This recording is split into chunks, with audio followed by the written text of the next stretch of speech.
An elderly man in thick glasses and a worn jacket sits at a piano in a busy public space. Nobody pays him any attention. Then he plays the opening notes of Rocket Man, and the entire crowd freezes. It's a Tuesday evening in November 2019. The shopping district of downtown Portland is alive with the usual chaos of rush hour. Office workers are streaming out of buildings, their minds already halfway home. Families are browsing shop windows, planning their holiday budgets. Students are cutting through the crowds with their headphones in. The energy is that particular kind of exhausted hurried that you get when people are thinking about everything except the present moment. And right there, positioned near the entrance to a shopping center, sits an old upright piano that looks like it's been through more winters than most people have lived years. Behind that piano sits a man who, at first glance, looks completely unremarkable. He's 82 years old. His glasses are thick, with frames that went out of fashion sometime in the 1990s. His cardigan has a hole near the bottom that he's clearly tried to darn but didn't quite succeed. His hair is thin and gray, combed back neatly but without any particular style. His shoes are polished. You notice that detail later after everything changes, but they're clearly old, resoled more than once. He sits hunched slightly forward, the way very old people do, as if gravity has been pulling him down for decades, and he's finally stopped fighting back. To the hundreds of people walking past him that evening, this man was invisible. They saw an elderly gentleman, probably retired, probably just passing time, probably not very good, the way most street musicians aren't very good. The kind of person you look through rather than at. The kind of person who is part of the urban landscape but not part of your world. But here's what nobody on that street knew. This man had spent the last 60 years of his life making music that had moved millions of people. He had played in concert halls across the world. He had collaborated with some of the greatest musicians alive. His name had been printed on album covers and concert programs and newspaper headlines. He had lived a life that most musicians could only dream of. And now, at 82 years old, he was sitting at a piano in a shopping center in Portland, Oregon, watching people walk past him without a single glance of recognition. If you can feel where this story is heading, if you sense that something extraordinary is about to unfold, then please do me a favor right now. Hit that subscribe button and drop a thumbs up on this video. It means the world, and trust me, this story is about to get a lot more interesting.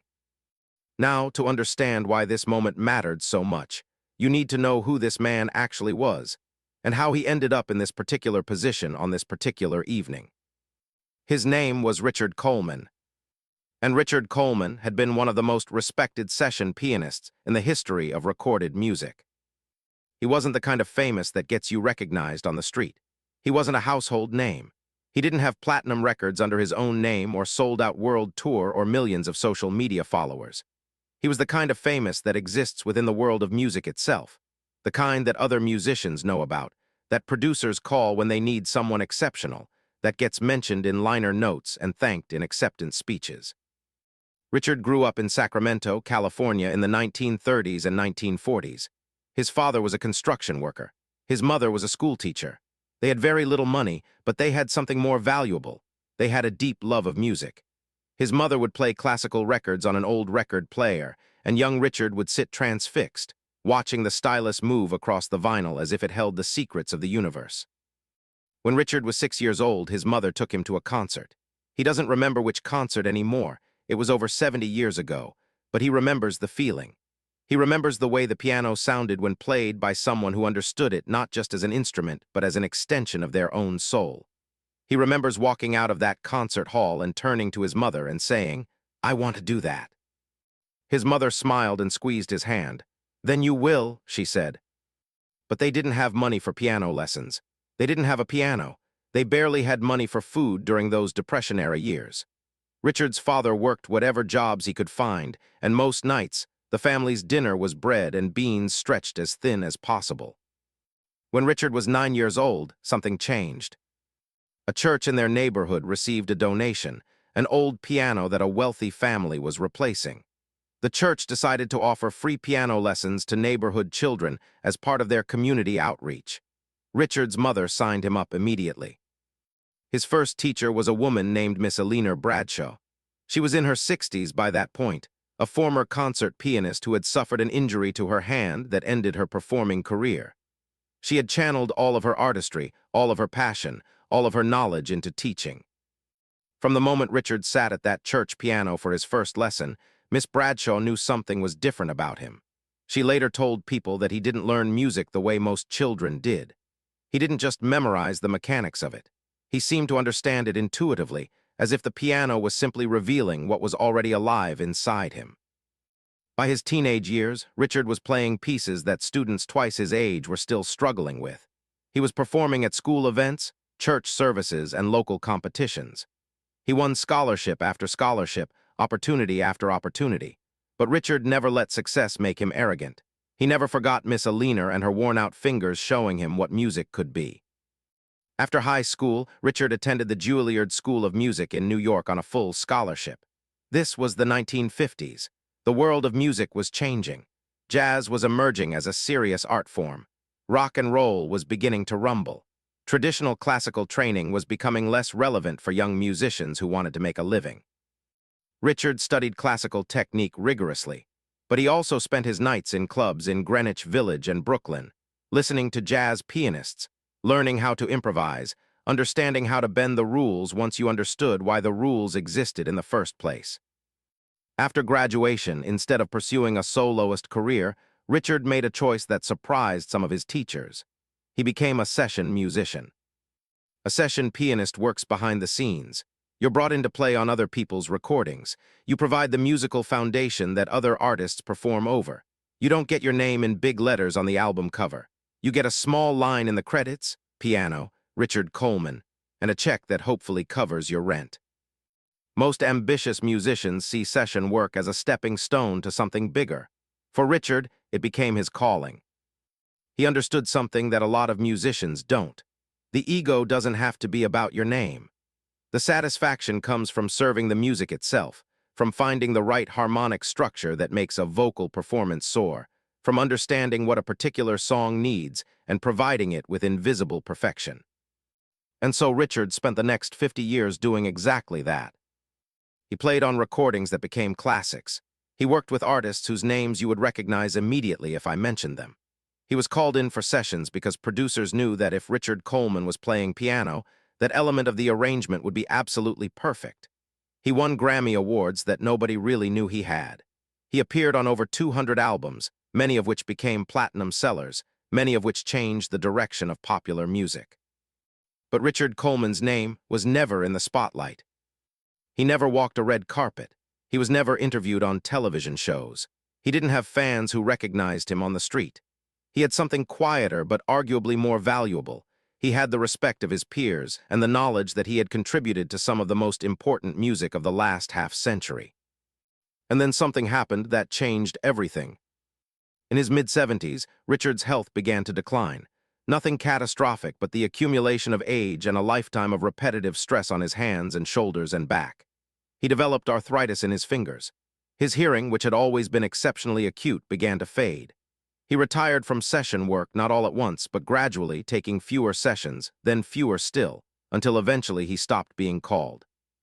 He was replaced by younger musicians. That's the way of it in any profession.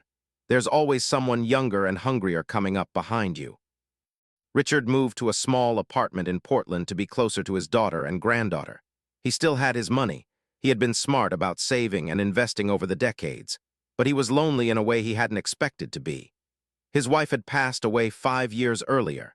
His career had been his identity for so long that, without it, he wasn't entirely sure who he was anymore. He became the kind of older person who keeps a low profile. He walked in the park. He went to the grocery store. He sat in his apartment and watched television. He played piano at home sometimes, but it made him sad because his arthritic fingers couldn't do what his mind wanted them to do. The pain was always there now, a constant companion, a reminder that time catches everything in the end. One evening, about 6 months before that November evening in Portland, Richard's daughter mentioned something to him. The shopping center near her office was doing a community art project. They were putting a piano in the shopping area and inviting musicians to come and play during rush hour as part of a public concert series. They were calling it Music While You Shop, which Richard found both charming and slightly depressing. "You should do it, Dad," his daughter said. "You haven't performed in front of people in years." "I'm 82, Richard said. My hands barely work. Nobody wants to listen to an old man fumble through the classics. You'd be surprised, his daughter said. People miss music that has real soul to it, real technique. Most of what you hear now is so manufactured. Someone stops and listens to you playing, really plays with actual skill. That matters. Richard was skeptical, but his daughter had a way of gently pushing him toward things he needed to do even when he didn't want to do them. And the truth was, the apartment had felt increasingly suffocating. So he agreed. He started playing once a week, Tuesday evenings from 6 to 7. He would arrive at the shopping center, sit at the old upright piano they had provided, and play. Chopin, Rachmaninoff, Bach, Gershwin, pieces he had loved since he was young, pieces that still lived in his muscle memory even if his fingers protested. For the first month, he was right about one thing. Nobody stopped to listen. People hurried past. A few dropped coins in the tip jar he had reluctantly placed on top of the piano. Most didn't even acknowledge that he existed. But Richard kept coming back. He wasn't coming for the attention or the money. Something else had awakened in him. He realized, after years of being in studios, of playing for recording equipment and producers and engineers, he missed the simple act of sharing music with human beings. He missed the presence of people, even if they were mostly ignoring him. So he kept playing. And very gradually, very slowly, something began to change. A woman started appearing regularly at 6:15 on Tuesday evenings. She would stand for exactly 8 minutes, listen, and then leave. Richard learned that her name was Margaret. Her husband had recently passed away, and she came to hear the music because it made her feel less alone. A young father brought his daughter, maybe 7 years old, and the girl would request pieces. "Can you play the one that goes dun dun dun dun?" she would ask, and Richard would try to figure out what she meant. Usually he could. A group of teenagers from the high school nearby discovered that if they stood around the piano, they could skip the last few minutes of shopping with their parents. They pretended to be culturally interested in the music, but Richard could see them on their phones. It didn't matter. They were there. Human connection, even if it was incomplete, even if it was mostly accidental. For the first time in years, Richard didn't feel invisible. He still played the same classical pieces. He still came to an empty shopping center where most people still walked right past him. But something had shifted. He was doing it for the right reasons again, not for recognition or reward, but for the pure act of making music in front of other human beings. This is the thing about getting older that people don't usually talk about. It's not just the physical decline, though that's real. It's the way society decides you're no longer relevant. You become invisible not because you've changed, but because the world has moved on. Your accomplishments, no matter how significant they were, belong to the past. The present world is always looking for the next young thing, the next fresh talent. But on that particular Tuesday evening in November 2019, something happened that would remind Richard, and everyone who witnessed it, that the past doesn't actually disappear. It just waits for the right moment to resurface. The shopping center was particularly crowded that evening. It was 3 weeks before Thanksgiving, and people were in that frantic pre-holiday shopping mode. The energy was chaotic. Nobody was paying attention to anything except their shopping lists and their stress levels. Richard had decided to do something a little different that evening. He had been thinking about the music he played on those old sessions. The music that had changed things, that had mattered, that had been part of something bigger than himself. And he decided that tonight he would play some of it. Not for ego, not to remind himself of past glory, but because those songs still lived inside him, and maybe, just maybe, someone would recognize them. He started with a piece that had always been special to him. It was from a session he had done in 1972. The artist was someone who had become a legend, someone who had changed the trajectory of popular music, and the song was Rocket Man. Now, if you've never really listened to Rocket Man, let me tell you something about it. On the surface, it's a song about space travel. A man is heading off to visit Saturn on a rocket ship, leaving his wife and child behind. It's a novelty premise, the kind of thing that could have been silly if handled wrongly. But what made Rocket Man into something transcendent was the emotional depth underneath that premise. It's actually a song about distance in relationships, about sacrifice, about the loneliness of pursuing your calling even when it costs you the people you love, about the cold darkness of space as a metaphor for emotional isolation. The piano part that Richard had played on that original recording was quiet and haunting. It was sparse, leaving room for the vocal melody, but it provided the emotional foundation for everything else. It was the kind of part that most people listening to the song would never consciously notice, but they would feel it. They would feel that loneliness and that yearning because of that piano work, even if they couldn't identify what was creating that feeling. Richard had played that session in 1972 when he was in his 30s. He played the piano part that would eventually be heard by millions of people. And then he forgot about it because that was his job. You played, you moved on, you played the next session, and the next one after that. Now at 82, his fingers stiff with arthritis, his hearing not quite what it used to be, Richard sat at an old piano in a shopping center and played Rocket Man the way he had played it 50 years ago. What happened next has been described by the people who were there as a moment of absolute magic, though magic of a very particular kind. The first person to stop was a woman in her 60s, standing about 30 feet away. She paused mid-step, as if her body had recognized something before her mind caught up. She turned toward the music, and Richard saw her face change. She walked closer, standing right at the edge of the small area around the piano. Then a teenage boy stopped, then a man in business attire, then an elderly couple holding hands. Within 30 seconds, about 15 people had congregated around the piano. And Richard kept playing. His fingers were hurting, they always hurt now, but he pushed through it because this was what he was made for. This was why he had spent 60 years perfecting his craft. Not for fame or recognition, but for moments exactly like this, where music became a bridge between people. The opening verse gave way to the chorus, and Richard began to sing. His voice was rough and thin. It wasn't designed for singing, but he knew the words because he had been there when they were created. He had been in the studio, and he had felt the emotion that was poured into this song, and some of that emotion had never left him. And that's when it happened. A man in the crowd suddenly gasped audibly. He was standing toward the back, wearing a winter coat and a hat pulled low. Richard didn't look up. He was lost in the music, but he felt something change in the energy of the crowd. The man pushed forward, closer to the piano, and Richard glanced up for just a moment. And in that moment, he made eye contact with someone he hadn't seen in person in decades. The man's face was older now. His hair was gray. He moved more slowly than he used to, but his eyes were unmistakable, and his eyes were filled with tears. The man didn't say anything. He just stood there listening to Richard play Rocket Man, and he cried. When the song ended, there was a long moment of silence. The crowd didn't immediately erupt in applause. It was more reverent than that, more sacred. People sensed that something significant had occurred, even if they didn't know exactly what. The man in the winter coat walked forward. He extended his hand to Richard. "Do you remember me?" he asked. Richard's hands were still on the piano keys. His heart was beating in a way that made him slightly dizzy. "Yes," he said quietly. "Yes, I remember you."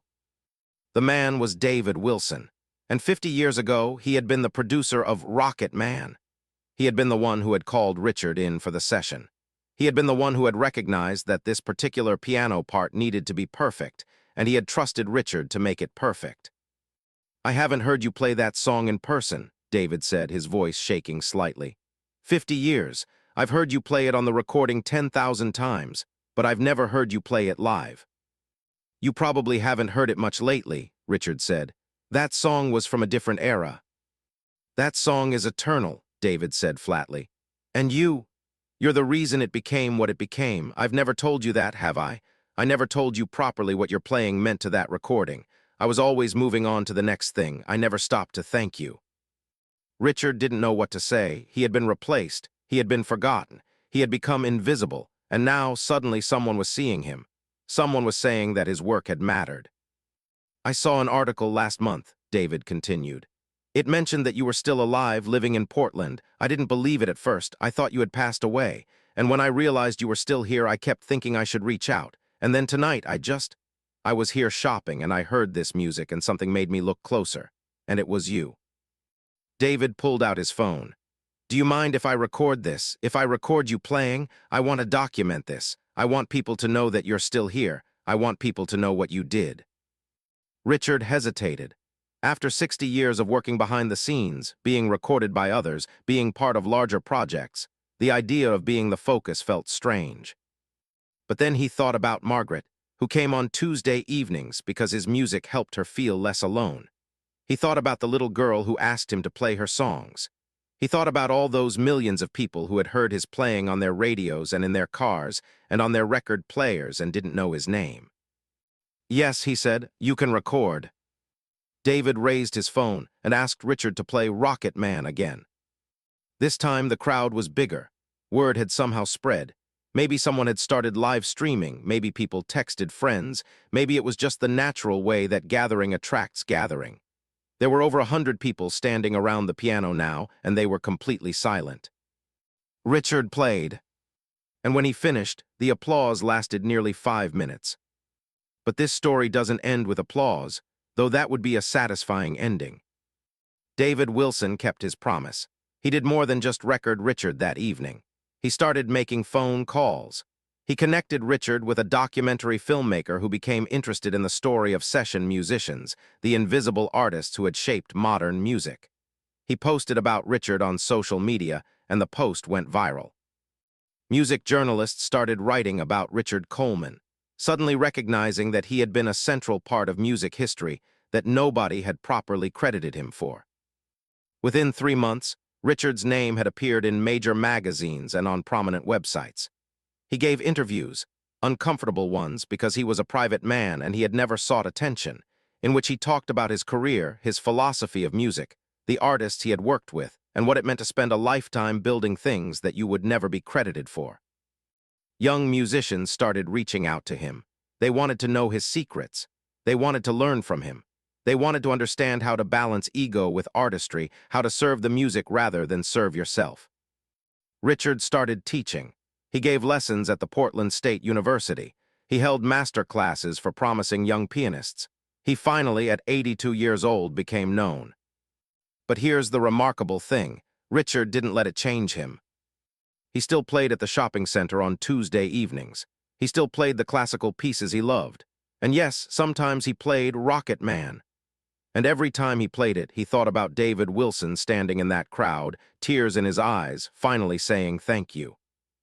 "The recognition is nice," Richard told an interviewer about a year after that evening. "I won't pretend it isn't, but it's not why I played the piano. I played the piano because I couldn't not play, because music was the only language I ever really understood." He lived to be 87 years old. His last Tuesday evening at the shopping center, the place was packed. Hundreds of people came to hear him, more than on any evening before. He played for an hour straight, pieces that had been meaningful to him over the decades. When he was done, he stood up from the piano bench slowly. His arthritis made everything slow, and he looked out at the crowd. "Thank you," he said simply, "for listening, for reminding me that music, when it's real, never gets old." He died 2 months later in his sleep, peacefully, in his apartment in Portland. The documentary about session musicians was completed and released after his death. It featured Richard prominently, but it also told the stories of dozens of other invisible artists who had shaped the music we listen to every day. The film won awards. It changed the way the music industry thinks about crediting their musicians. And Rocket Man, which had been recorded over 50 years earlier, found a new audience. People listened to it and read the credits and learned about Richard Coleman. They listened differently, knowing what the piano was doing, understanding that every note had been intentionally chosen by someone who understood the emotional architecture of the song. You know what's remarkable about Richard Coleman's story? It's not that he was suddenly discovered. It's not that he became famous. It's that he was recognized as he truly was. Someone looked at an old man in glasses sitting at an old piano, and instead of seeing someone invisible, they saw someone significant. And that person happened to have the platform to make sure others saw it too. But the reason the real magic happened is because Richard didn't wait for recognition. He didn't keep his talent bottled up, waiting for the day when someone important would validate him. He showed up to a shopping center week after week to play music for people who mostly weren't paying attention. He did it anyway. He did it because that's who he was. That's what separates people who create meaningful work from people who just exist. It's not talent, though talent is important. It's not luck, though luck definitely helps. It's the willingness to do the work even when nobody is watching. It's the commitment to excellence even when nobody will ever know. And then sometimes, if you're very fortunate, someone sees it. Someone stops and listens. And your whole life changes not because you suddenly became successful, but because you finally got recognized for who you've always been. If this story moved you, if it made you think about the invisible workers in any field, the people who build beautiful things without recognition, then please share it. Tell someone you know about Richard Coleman and what his story means. Remind them that genius comes in all packages, even in an old man with thick glasses sitting at a battered piano. Hit that subscribe button so you don't miss stories like this one, and leave a comment below. Have you ever been underestimated because of your appearance? Or have you ever realized that someone around you was far more talented than you gave them credit for? I read every comment that comes through, and your story matters. Thank you for watching. Thank you for listening.